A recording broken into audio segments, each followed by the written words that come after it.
Oui, Madame Delplat, bonjour. Bonjour monsieur. Voilà, donc apparu récemment ce livre très intéressant que je considère comme un livre scientifique qui traite de la libération de l'Ariège.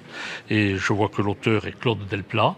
Effectivement, vous avez utilisé toute la documentation longuement accumulée de Claude Delplat, ses écrits et les documents qu'il avait amassés pour produire cet ouvrage avec votre frère et votre maman.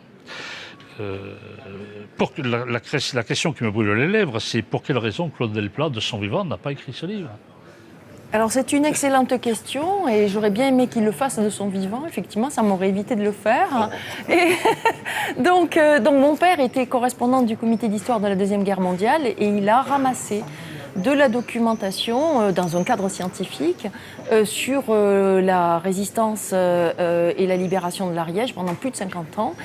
Et pourquoi il ne l'a pas fait? Un mélange de perfectionnisme, parfois aussi le souci de ne pas blesser des personnes qui auraient joué un rôle du mauvais côté.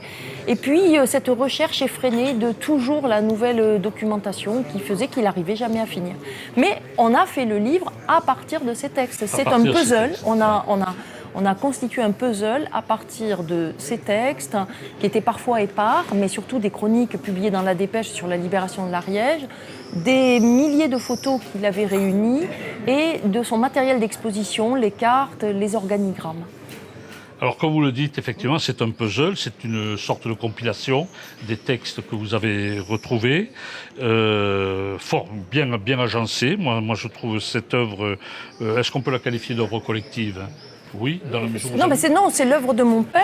C'est l'œuvre de mon père, mais en revanche, le travail d'assemblage, le travail d'assemblage est vraiment collectif, grâce d'abord aux archives départementales et à Kadour Alag qui a trié cette énorme documentation, à partir de personnes qui avaient travaillé avec mon père, qui m'ont beaucoup aidé, notamment André Laurent, qui était son collègue au lycée de Foix et au comité d'histoire de la Deuxième Guerre mondiale, qui travaillait plutôt sur la collaboration, l'aide de Jean-Jacques Pétris, qui a annoté la totalité du livre, de Paul Gosse, d'Olivier Nadous et d'autres personnes qui m'ont permis de m'y retrouver aussi dans ce maquis. Ils sont tous des historiens ariégeois qui s'intéressent à cette période. C'est pas forcément des historiens.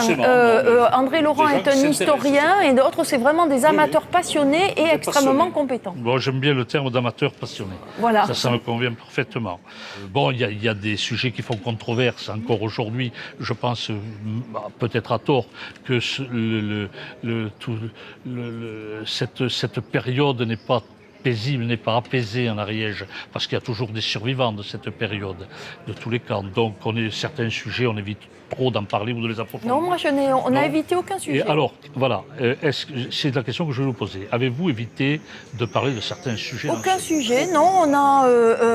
Enfin, tout ce que mon père avait abordé, on l'a abordé. Donc, on a mis des photos des femmes tondues et on a consacré, enfin, mon père a consacré dans le livre.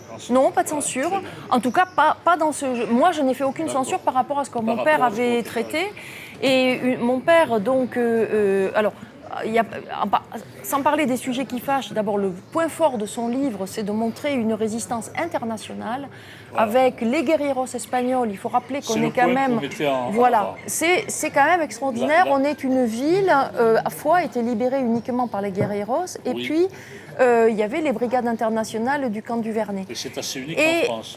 C'est relativement unique. Et puis alors, le point de controverse dont débattait mon père, c'était la violence du tribunal populaire de Pamiers, qui a fait couler beaucoup d'encre parmi des historiens, et où la question était de savoir si cette violence, puisqu'il y a eu 35 exécutions en une quinzaine de jours, est-ce qu'elle était une violence spécifiquement ariégeoise et quels en étaient les facteurs? Et mon père s'opposait à l'idée d'une lecture ariégeoise en montrant justement l'ensemble des facteurs internationaux du côté de la résistance, de la répression, qui pouvait expliquer cette violence particulière et qui n'est d'ailleurs absolument pas spécifique en Ariège quand on la compare avec d'autres événements de la libération. Eh bien, c'est parfaitement clair. Vous apportez un éclairage plus précis sur ce livre, qui est au demeurant intéressant à lire pour quelqu'un qui s'intéresse à l'histoire. Je vous remercie infiniment. Merci beaucoup. Au revoir.